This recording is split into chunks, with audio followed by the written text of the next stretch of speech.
Alors, avant de me présenter, je voudrais commencer par vous poser une question. Et je vous demande de me répondre honnêtement. Une seule question. Alors, l'idée, c'est pas que vous répondiez pour moi, pas pour le groupe, mais que vous y répondiez intérieurement. Est-ce que vous trouvez que c'est plus facile d'aimer les autres que de vous aimer vous-même?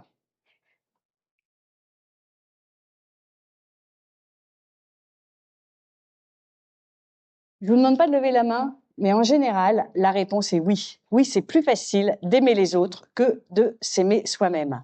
Et c'est le sujet qu'on va aborder ce soir, ce sujet du combat spirituel sur le juste amour de soi. Alors, Ça va, Mathilde? Alors, je me présente en quelques mots. Je m'appelle. Alors, je sais pas si je suis. Bon, peu importe. J'ai pas vu le livret du pèlerin, mais je vous invite à prendre des notes sur ce que je vais vous dire tout à l'heure. Donc, je commence par me présenter en quelques mots. Je m'appelle Anne-France. Je suis coach et formatrice. Moi, j'ai commencé ma vie professionnelle chez L'Oréal jusqu'à ce que j'ai un appel du Seigneur très fort, très explicite, qui m'a appelé à le suivre. Le Seigneur m'a dit arrête de servir le CAC 40 et viens plutôt servir mon église. C'est trop fort? Non, c'est pas. Ah, bah allez-y. C'est bon? C'est mieux ou pas? Vas-y. C'est bon? Génial, merci beaucoup. Donc, j'ai quitté ce monde de L'Oréal pour entrer dans l'église. Alors, comme m'a dit un de mes amis prêtres, tu passes peut-être de L'Oréal à l'auréole. Je dis, en tout cas, je le souhaite. Comme quoi, les prêtres ont de l'humour. Ça m'a fait plus chaud au cœur que mon fils qui m'a dit, ah ouais, tu passes du monde glamour au monde loose. Donc, inutile de vous dire que sur un sujet comme celui-là, bien sûr, le combat spirituel a été très fort. Et c'est très intéressant pour moi parce que j'ai toujours une passion pour le sujet qu'on aborde ce soir, qui est le sujet de l'amour de soi, qui passe fondamentalement pour moi, également par la connaissance de soi. Donc, une de mes compétences que j'ai le plus développées, c'est tout le sujet d'apprendre aux gens à mieux se connaître. Parce que plus on se connaît, plus on s'aime. En fait, on ne peut pas avoir confiance en quelqu'un qu'on ne connaît pas. Et donc, la connaissance de soi permet la juste et chaste confiance en soi. Mais, comme je viens de vous le dire, je fais l'hypothèse que pour beaucoup d'entre vous, ce sujet n'est pas très évident. On a beaucoup plus tendance à aimer les autres qu'à s'aimer soi-même. Or, pour moi, c'est vraiment de l'ordre de la vertu. Je vais vous dire, non seulement on a plus de facilité à aimer les autres, même à écouter les autres, à rendre service aux autres, que quelquefois à s'écouter soi-même. Et souvent même, j'entends certains en tirer même une forme de satisfaction discrète. Ouais, c'est bien de préférer aimer les autres que de s'aimer soi-même. C'est bien d'écouter d'abord les désirs des autres avant d'écouter les désirs de mon cœur. C'est bien de toujours me mettre au service des autres plutôt qu'au service de mes besoins. C'est le côté systématique qui peut parfois être un peu dangereux. Et cette phrase de se dire, c'est plus facile d'aimer les autres que de s'aimer soi-même, on se dit, voilà, c'est chrétien, c'est humble, c'est généreux, je passe toujours après les autres. Et c'est comme ça que ça doit être. Le nombre de personnes que je rencontre, que j'ai en coaching, qui en fait portent les soucis des gens, qui se dépensent pour leur famille, pour leurs amis, pour leur travail, pour leur communauté, pour leur paroisse.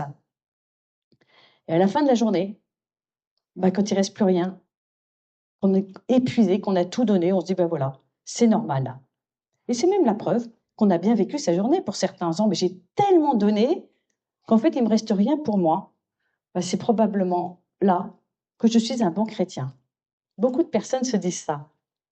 Et si précisément, c'était ça le piège. Et si ce que nous prenons pour la sainteté était en fait une forme de violence faite à nous-mêmes, qui en fait à terme appauvrit également notre capacité à aimer les autres. Vous savez, ce commandement que nous a donné Jésus, s'il avait glissé quelque chose d'essentiel que nous n'avons jamais vraiment entendu, c'est là le combat.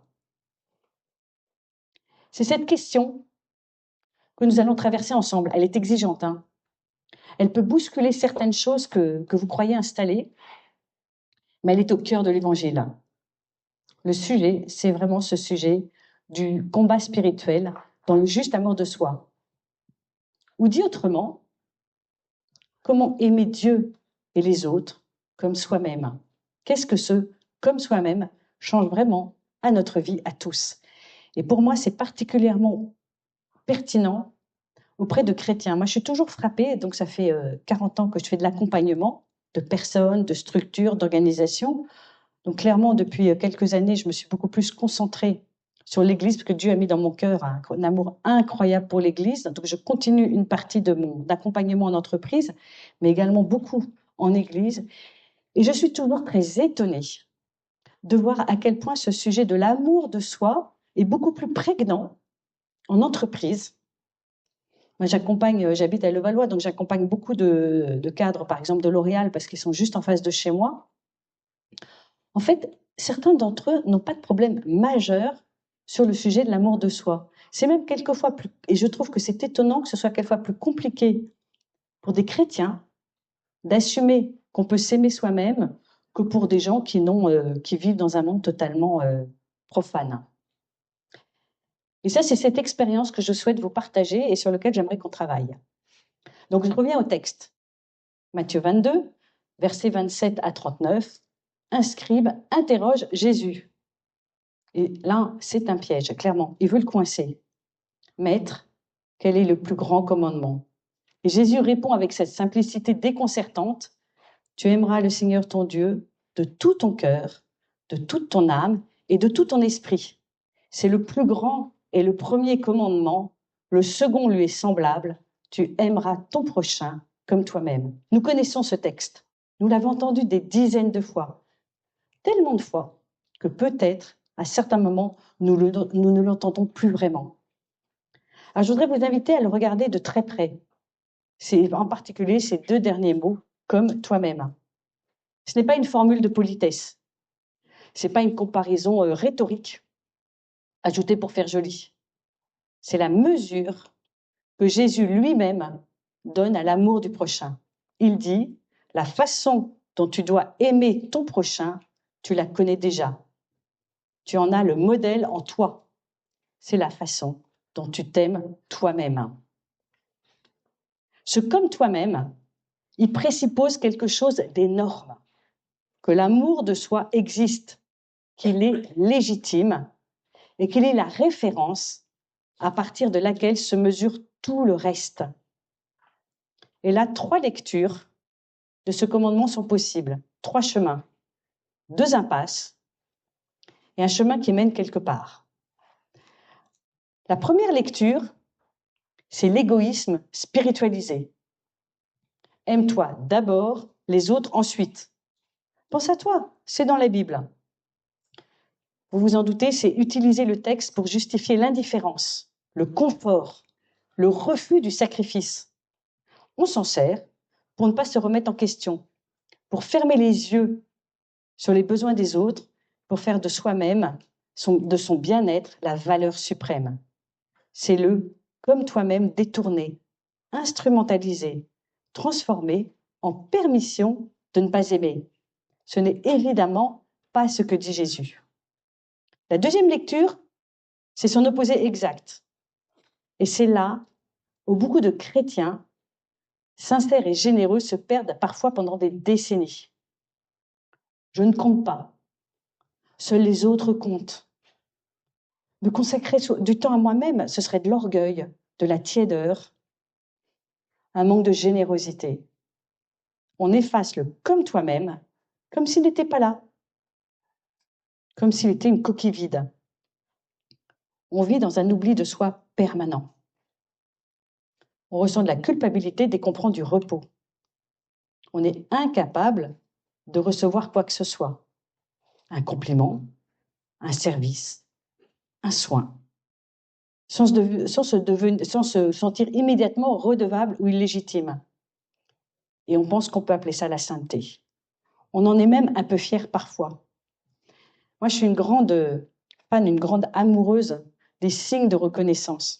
Vous savez, on a été créé pour ça. On a été créé pour rendre gloire à notre Créateur et pour nous bénir les uns les autres. Quand je demande dans des milieux chrétiens, est-ce que vous pourriez dire quelque chose de positif sur vous-même? Les gens disent, bah non, ça fait enfler les chevilles. Alors qu'il y a des dizaines de milliers où il n'y a aucun problème à reconnaître ses qualités. Et il y a vraiment quelque chose dans cette fausse humilité que je trouve peu ajustée. La troisième lecture, c'est celle que Jésus propose vraiment. Elle est plus subtile que les deux premières, plus exigeante et infiniment plus libératrice. Elle dit ceci: la qualité de ton amour pour l'autre dépendra directement de la vérité de ton amour pour toi. Pas de la quantité, de la vérité. Si ton rapport à toi-même est faussé, soit par l'excès, que je viens d'évoquer comme première piste, soit par le mépris de toi-même, que je viens d'évoquer en deuxième piste, alors ton rapport aux autres sera faussé aussi, de manière inévitable, parce qu'on ne peut pas donner ce qu'on n'a pas. Parce qu'on ne peut pas aimer librement quand on se déteste secrètement. Parce qu'on ne peut pas voir clairement l'autre quand on ne se voit pas clairement soi-même. Il y a une phrase du philosophe Paul Ricoeur qui dit cela très bien. La source de l'amour donné, c'est l'amour reçu. Et l'amour reçu doit d'abord passer par soi. Ce n'est pas du tout prêcher l'égoïsme, c'est simplement ce que dit Jésus. On ne donne bien que ce qu'on a d'abord consenti à recevoir. La vraie question n'est pas donc « dois-je m'aimer ?» La réponse, Jésus la donne clairement. Oui, tu dois t'aimer. La vraie question est « avec quel regard est-ce que je me regarde ?» Est-ce que je me vois tel que Dieu me voit, ou est-ce que je me vois à travers un filtre déformant, soit celui de l'orgueil, soit celui de la honte, qui sont les deux premières pistes que j'avais évoquées. Et cette question, pour moi, elle est majeure sur ce sujet du combat spirituel. J'ai vécu une expérience très étonnante quand j'étais chez L'Oréal. À un moment, on était formé à la communication. Et le formateur nous disait, la personne qui communique le mieux sur vous-même, sur vous, c'est vous-même. La personne qui sait le mieux dire qui vous êtes, c'est vous-même. Et il dit même de façon invisible, sans que vous vous en rendiez compte, votre seule façon d'être dit la façon dont vous vous voyez. Donc si vous avez une vision assez dégradée de vous-même, les autres auront une vision dégradée de vous-même. Si vous vous dites « oh, je suis nul », si vous dites « j'y arriverai jamais », si vous vous dites « c'est comme ça que les autres vous verront ». Les autres vous voient tel que vous vous voyez. Et à ce moment-là, il nous a proposé un exercice assez brutal, puisqu'il nous a dit « parlez-vous à vous-même comme vous vous parlez quand vous avez échoué ». Et il a dit « ça peut être un petit échec ». Ça peut être, j'ai raté un gâteau, j'ai manqué un train, je suis arrivée en retard à un rendez-vous. Ça peut être un grand échec. J'ai divorcé, j'ai vécu une rupture très douloureuse, je suis divorcée je suis en rupture totale avec ma famille, j'ai été licenciée. Un échec plus douloureux. Comment vous parlez à vous-même? Et là, il s'est passé ceci d'étonnant, c'est que les gens se sont parlé avec une violence que je ne pouvais même pas imaginer. Les gens disaient, t'es nul, tu vaux rien, avec toi c'est toujours pareil, tu n'y arriveras jamais. Les gens se parlaient comme ça. Et moi, quand c'est arrivé à moi, j'ai dit, en fait, moi, quand j'échoue, je me dis, ça ne remet pas en cause qui tu es, mais en revanche, prends-en un enseignement pour être plus vigilante, pour progresser. Et le formateur est venu me voir à la fin en me disant, je peux te poser une question. Alors, je vous laisse imaginer dans un univers aussi feutré que celui de L'Oréal, mon angoisse en me disant, mais qu'est-ce que j'ai bien pu dire, hein? Et il m'a posé cette question étonnante et m'a dit, est-ce que tu es croyante? Et je lui dis, oui. Et il m'a dit, est-ce que je peux te demander en quoi tu crois? Parce qu'on sent chez toi une espèce de connexion avec un grand tout. Alors je dis, comment te dire, hein? C'est pas exactement ça, on va te reprendre depuis le début. Et je dis non, je crois en un Dieu d'amour et en un Dieu qui m'aime profondément et de façon inconditionnelle. Et il me dit, mais comment tu peux être sûr de ça? Et là, je pense que je l'ai achevé, je l'ai achevé. Je l'ai un peu perdu pendant 1 minute parce que je lui dis, en fait, parce que je l'ai rencontré, que Dieu me l'a dit. Il m'a dit, oui, tu as rencontré Dieu et Dieu t'a parlé. OK. N'empêche que, quelques jours après, il m'a rappelé et il m'a dit, j'aimerais que tu me reparles de ça, que tu me le redises, que tu m'expliques ce que c'est que ce Dieu qui t'aime suffisamment pour que tu ne te sentes pas écroulé au moindre échec. Et en fait, on s'est revus 2-3 fois, on a pris un café ensemble. Après, il a fait son cheminement à lui. Mais j'ai vu la puissance de ce témoignage de juste pouvoir dire « je m'aime de façon juste et chaste ». Je vous partage ce témoignage avec d'autant plus d'humilité que j'avais vécu une expérience 1 an avant pile, où j'étais à la machine à café chez L'Oréal, le lundi qui suit le week-end du changement d'heure. C'est celui qu'on a vécu il n'y a pas très longtemps, où on perd 1 heure. Et tout le monde était là, oh là là, ma montre il est 8 heures, mon organisme il est 7 heures du matin. Je suis complètement décalquée. Et moi j'ai fait ma maline en disant, et tout le monde dit, ben oui, parce qu'en fait, comme le changement d'heure est du samedi au dimanche, et que le dimanche on n'a pas d'engagement, c'est le lundi qu'on se rend compte qu'il y a un changement d'heure. Et moi je me suis lancée dans le... J'ai dit, ben non, moi le dimanche j'ai un engagement. Ils m'ont dit, c'est quoi ton engagement? Je dis, ben tous les dimanches je vais à la messe. Et là ils m'ont dit, toi tu vas à la messe? On n'aurait jamais cru ça de toi, tu avais l'air tellement sympa. Donc je me suis dit, Seigneur, j'ai compris ce que tu me dis, je n'ai pas à témoigner sur mon lieu de travail. Et après, Dieu m'a dit, vous voyez, Dieu est bon, Dieu m'a dit, c'est pas comme ça que je te demande de témoigner, c'est d'une autre manière, et laisse-toi guider par mon Esprit Saint. Et j'ai bien vu comment, quand j'étais capable de parler de cet amour juste et chaste que j'ai pour moi, mais parce que je sais qui m'a créé, je sais qui m'aime infiniment, j'étais beaucoup plus dans le juste projet que Dieu a pour moi. Avant d'entrer dans ce que j'appelle le combat, le vrai combat spirituel, je voudrais nommer 2 faux combats, 2 impasses dans lesquelles on peut passer des années, voire toute une vie, sans même s'en rendre compte. Je les appelle faux combats, non pas parce qu'ils sont sans douleur, ils sont souvent très douloureux, mais parce qu'ils ne mènent nulle part. On se bat, on s'épuise et on reste au même endroit. Le premier faux combat, c'est l'amour-propre désordonné. C'est le plus visible. L'orgueil, le narcissisme, le repli sur soi, le besoin permanent d'être reconnu, admiré, validé. L'homme ou la femme qui ne peut pas entendre une critique sans se sentir attaqué dans son existence. On l'a tous vécu à un moment, soit nous-mêmes, mais surtout on en connaît plein des gens comme ça, qui ne supportent pas la moindre critique, qui a besoin que les autres lui confirment à chaque instant sa valeur. On a ça aussi de temps en temps, d'avoir besoin que les autres nous donnent notre valeur, qui fait du regard extérieur le thermomètre de qui il est. Et en fait, il y a quelque chose d'important. Et c'est là où l'analyse chrétienne est plus fine que le simple jugement moral. Cet amour-propre désordonné, ce n'est pas un excès d'amour pour soi. C'est un amour de l'image de soi. Vous voyez, ce n'est pas un excès d'amour pour soi, c'est un amour de l'image de soi. Et c'est pas du tout la même chose. La personne qui souffre de narcissisme ne s'aime pas trop. Il y a un livre très puissant là-dessus du père Pascal Hide sur les personnalités narcissiques et il parle du narcissisme en employant cette expression qui est forte, de trou noir. Il dit les gens qui ont une personnalité narcissique, ils inspirent les gens. Et donc, parce qu'en fait, ils ont très très peu d'amour d'eux. Et les narcissiques ne se connaissent pas vraiment. En fait, globalement, ces gens-là ont construit souvent depuis l'enfance, et on l'a tous à un moment fait, une façade, une image qu'on juge acceptable, admirable, aimable. Et on consacre toute notre énergie à défendre cette façade, parce que sous elle se cache quelque chose de fragile, de blessé, qu'on ne sait pas regarder en face. Dans la vie spirituelle, ça prend des formes qu'on ne reconnaît pas toujours immédiatement. Le besoin d'être vu comme un bon chrétien. La fierté secrète de nos pratiques religieuses. La comparaison constante avec les autres. Moi, je fais ça. Moi, je suis fidèle à eux. Moi, je suis fidèle à ça. Eux, ils ne comprennent pas. Dieu devient alors une sorte de miroir complaisant qu'on consulte pour être rassuré sur soi-même. La prière devient un monologue où l'on s'écoute prier. La générosité reste conditionnelle.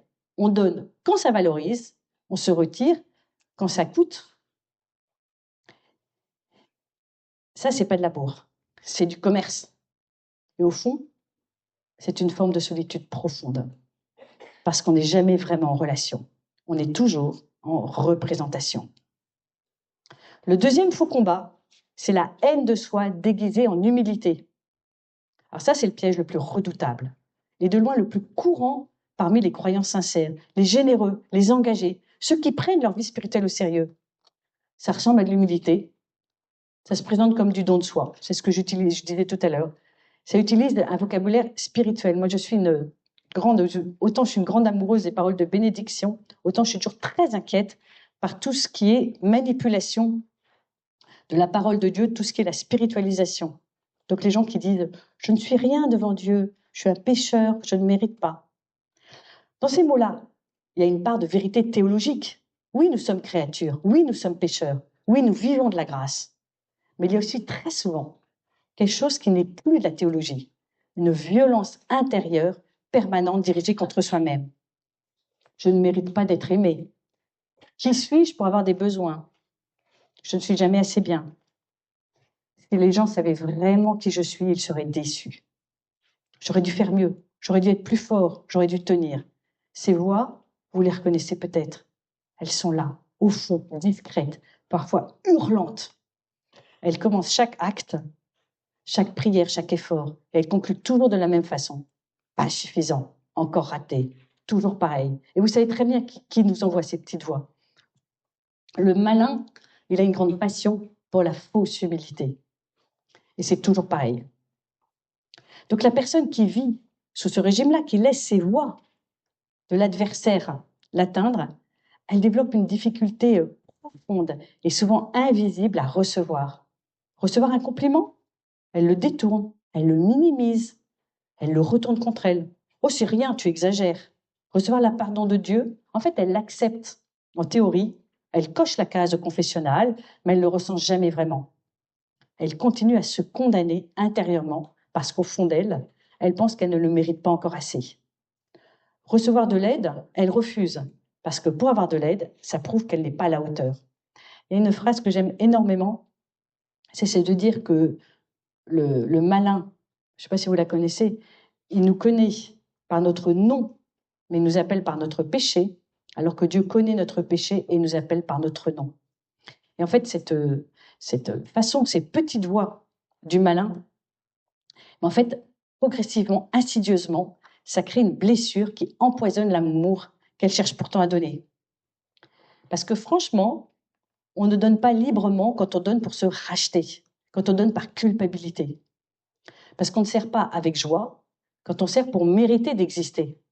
Parce qu'on ne peut pas accompagner quelqu'un dans sa fragilité quand on ne supporte pas la sienne. C'est pour ça que je vous disais que j'ai tellement d'amour pour ce sujet de la connaissance de soi. Comment est-ce que je vais pouvoir accepter la blessure de l'autre si je ne suis même pas capable d'accepter ma propre blessure? Comment je vais accueillir les émotions de l'autre si je ne suis même pas au clair avec mes propres émotions? Le don devient alors vraiment une dette qu'on essaie de rembourser. La générosité devient un épuisement. Et là, la relation avec Dieu, elle devient une longue négociation pour gagner l'amour qu'on ne croit jamais avoir. C'est pas de l'humilité. L'humilité chrétienne, c'est la vérité sur soi. Ni au-dessus, ni en dessous. Pas la destruction de soi. Donc, le point commun de ces deux combats, ce qui est frappant, c'est qu'ils ont l'air apparemment opposés et c'est exactement le même point commun. Dans les deux cas, on est obsédé par soi. Dans un cas, on dit « je suis tout », dans l'autre, on dit « je ne suis rien ». Mais dans les deux cas, on tourne autour de soi, on ne pense qu'à soi, on ne peut pas sortir de soi. L'une adore le moi, l'autre crucifie le moi. Mais c'est toujours le moi qui est au centre de tout. Et c'est pour ça que ce sont des combats spirituels. Toute cette tension, cette fatigue, cette gravité, elles nous minent et ne nous font pas avancer. On ne règle jamais un problème avec les outils qui l'ont créé. On ne guérit pas l'orgueil par le mépris de soi. On ne guérit pas la dévalorisation en cherchant la validation. On tourne en rond, on s'épuise en permanence. Le vrai combat, lui, commence ailleurs. Et il demande un mouvement que ni l'orgueil, ni la honte de soi ne peuvent faire seuls. Le vrai combat spirituel, autour de l'amour de soi, c'est un déplacement radical. Passer de mon regard sur moi au regard de Dieu sur moi. Ce n'est pas un détail spirituel parmi d'autres. C'est une révolution intérieure, une conversion du regard. Tant que je suis la source et le juge de ma propre valeur, je suis enfermée dans un système qui n'a pas d'issue. Si je suis en bonne forme, si on m'apprécie, si ma prière est fervente, si j'ai été généreux aujourd'hui, alors je m'aime un peu. Si j'ai raté, si on m'a critiqué, si je n'ai pas tenu mes résolutions, si j'ai encore chuté, alors je ne vaux plus grand-chose. Et je passe ma vie sur ce yo-yo qui est épuisant. Montant, je descends selon les jours, en croyant que c'est la vie intérieure, alors que c'est simplement de la dépendance à moi-même. Le vrai combat, c'est sortir de ce tribunal intérieur pour entrer dans quelque chose d'autre, quelque chose d'immensément plus stable, d'immensément plus fiable, le regard de Dieu sur moi. Je reprends ce magnifique texte d'Isaïe, chapitre 43, verset 4. Dieu parle à son peuple et il dit, écoutez bien chaque mot, tu as du prix à mes yeux, tu comptes et je t'aime. Ce n'est pas une promesse conditionnelle, hein. Ce n'est pas tu as du prix à mes yeux si tu améliores ton comportement, ou tu compteras quand tu seras guéri de tes défauts. C'est une déclaration au présent, à un état de fait. Tu as du prix, chacun de vous a du prix. Avec vos blessures, avec vos ratés, vos contradictions, vos zones d'ombre, ce que vous ne montrez à personne. Et vous voyez, quand je vous parlais tout à l'heure de cette expérience très forte que j'ai eue, quand chez L'Oréal, où j'ai cru à ce moment-là naïvement que tous les chrétiens étaient comme moi. Je me suis dit, en fait, je pense que globalement, tous les chrétiens ont comme moi cette certitude que Dieu les a créés et qu'ils sont aimés de façon inconditionnellement par notre Créateur. Et je ne vous cache pas que quand je suis passée directement de ce monde de l'entreprise, ce monde de L'Oréal au monde de l'Église, j'ai eu un petit problème de choc thermique au début, en me disant, quand je voyais la première fois, j'oublierai jamais, j'étais à Haute-Combe avec les jeunes du chemin neuf, et je leur ai dit, est-ce que vous pensez que vous vous connaissez bien? Et les jeunes m'ont dit, oui, globalement. Et je dis, à quoi vous voyez que vous vous connaissez bien? Et là, ils me disent, bah, je vois bien que je suis pas toujours fiable, je vois bien que j'ai un petit problème de fidélité. En fait, spontanément, franchement, la première minute, ils n'ont dit que des choses négatives sur eux. Ça, voilà, un chrétien, il se dit, je me connais bien quand je suis capable de voir ce que je ne fais pas bien. Et si c'était l'inverse? Si c'était l'inverse, vous imaginez comment on mettrait le feu au monde. Donc le vrai combat, il commence là. Parce que croire cela vraiment dans les tripes, c'est l'une des choses les plus difficiles de toute vie chrétienne. Bien plus difficile, je vais vous dire, que de pratiquer un carême sévère ou de prier 1 heure chaque matin. Croire que Dieu m'aime, non pas parce que je suis, mais dans ce que je suis. Recevoir cela. Le laisser descendre. Cesser de le repousser poliment. Ce juste amour de soi a 3 dimensions. Je vais les développer une par une, parce que chacune touche quelque chose de différent. Première dimension, se recevoir. Se recevoir, c'est accueillir ce que je suis comme un don, non pas comme une erreur de casting à corriger d'urgence. Je n'ai pas choisi mon tempérament, je n'ai pas choisi ma personnalité, je n'ai pas choisi d'être sensible, je n'ai pas choisi d'être organisée, je n'ai pas choisi mon histoire. Les blessures qui m'ont été faites, les peurs qui se sont installées, la famille dans laquelle j'ai grandi, les mondes qui ont creusé leur sillon, tout ça m'a été donné ou imposé. Certaines choses sont belles dans ce qui m'a été donné, d'autres sont difficiles, abîmées ou douloureuses. La question n'est pas de savoir si tout est parfait dans ce que je suis. La question est de savoir si je peux tenir tout cela devant Dieu sans le fuir et sans me condamner. Se recevoir, c'est dire, voilà ce que je suis, voilà ce que je porte. Et je crois, je choisis de croire que Dieu peut travailler avec ça. Pas avec la version améliorée que je prévois d'être dans 6 mois, avec ça maintenant. Ce n'est pas de la résignation, c'est de l'espérance. C'est dire, je ne suis pas un chantier abandonné, je suis un chantier en cours entre les mains d'un architecte qui sait parfaitement ce qu'il fait. Il y a une phrase magnifique de saint François de Sales, ce grand accompagnateur spirituel du XVIIe siècle, qui dit « Sois patient avec tout le monde, mais surtout avec toi-même. » Cette patience envers soi-même, nous l'accordons facilement aux autres et assez difficilement à nous-mêmes. C'est pourtant pas de la mollesse. En fait, c'est reconnaître que la transformation intérieure, elle prend du temps, que Dieu ne travaille pas à notre rythme impatient et que notre tâche n'est pas de nous précipiter vers une perfection totalement fantasmée, mais de rester humblement disponible à son action. Il y a un principe théologique, ce que dit saint Thomas d'Aquin en théologie, il dit « La grâce ne remplace pas la nature, mais la perfectionne ». Le primat de la grâce, c'est quelque chose que tout le monde, on l'a tous expérimenté. Mais si on veut que la grâce nous habite, nous transforme, eh ben, on fait ce petit geste qui permet à la grâce de vraiment faire son travail en nous. Vous savez, au moment des noces de Cana, techniquement, quand il n'y a plus de vin, moi je pense que Jésus aurait été capable de faire apparaître du vin. Ce n'est pas le choix qu'il a fait.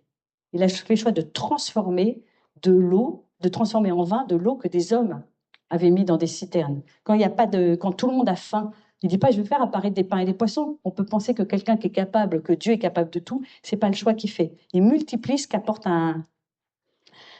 quelqu'un. Donc, comment est-ce que Dieu peut transformer et multiplier les petits efforts que nous faisons? La deuxième dimension, c'est se respecter. Se respecter, c'est reconnaître que j'ai des besoins légitimes, des besoins de repos, de silence, de joie, de liens vrais, de beauté, de temps pour soi. Et reconnaître que les honorer n'est pas du repli sur soi, c'est une responsabilité spirituelle. Il y a une loi très simple qui vaut dans n'importe quel domaine de la vie. On ne donne durablement que ce qu'on a. C'est vrai pour les parents avec leurs enfants, c'est vrai pour les prêtres avec leurs paroissiens, c'est vrai pour les bénévoles, les enseignants, les soignants, les accompagnateurs de toutes sortes. Quelqu'un qui se vide sans jamais se remplir finit inévitablement par donner de l'amertume, même quand il croit donner de l'amour. Quelqu'un qui prend jamais soin de lui finit par imposer aux autres le poids de son épuisement ou de sa rancœur. Se respecter, c'est aussi poser des limites. Alors je sais que pour certains d'entre vous, cette phrase crée un léger malaise. Parce que dans certains milieux chrétiens, poser des limites ressemble à de l'égoïsme, à un refus du sacrifice, à une tiédeur spirituelle. Mais quand on réfléchit, Jésus lui-même se retirait régulièrement dans des endroits isolés pour prier, pour se ressourcer, pour échapper aux foules. Alors moi, quand je vois l'exemple de Jésus, prendre soin de soi n'est pas contraire à l'évangile.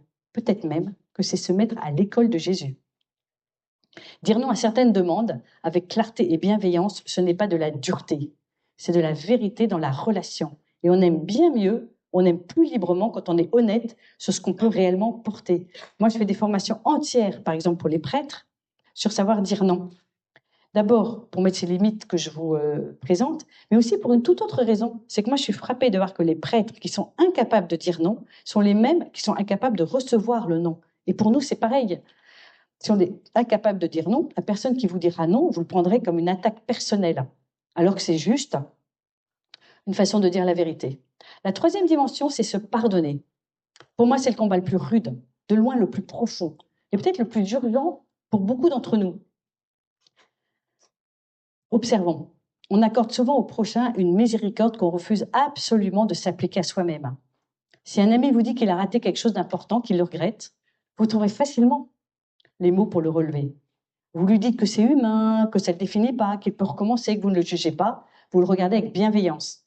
Mais quand c'est vous qui ratez, le commentaire intérieur, qui franchement vient du malin, il est immédiatement sévère et souvent définitif. Encore, toujours pareil, tu changeras jamais. Des mots qu'on dirait jamais à un ami, on les dit à soi-même. On laisse le malin nous mettre ces mots-là dans le cœur.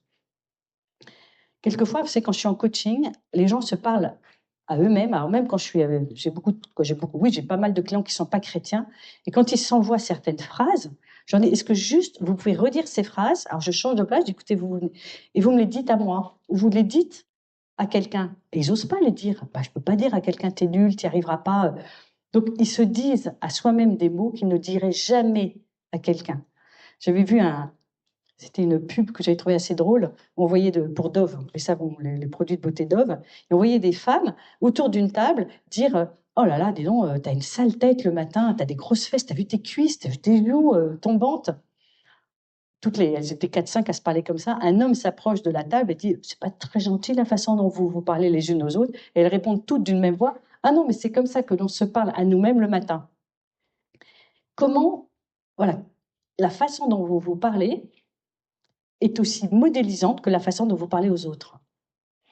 Se pardonner, c'est s'appliquer à soi la même miséricorde qu'on offre aux autres. C'est pas minimiser ses fautes, hein. La lucidité sur soi, elle reste nécessaire. C'est pas dire que tout va bien, alors que tout ça va pas. C'est quelque chose de beaucoup plus difficile et de beaucoup plus réel. C'est recevoir le pardon. Le pardon de Dieu, plutôt que de l'accepter en théorie, tout en continuant de se condamner intérieurement. On l'a tous fait. On se confesse et on continue à se condamner, alors que Dieu lui-même nous a pardonné.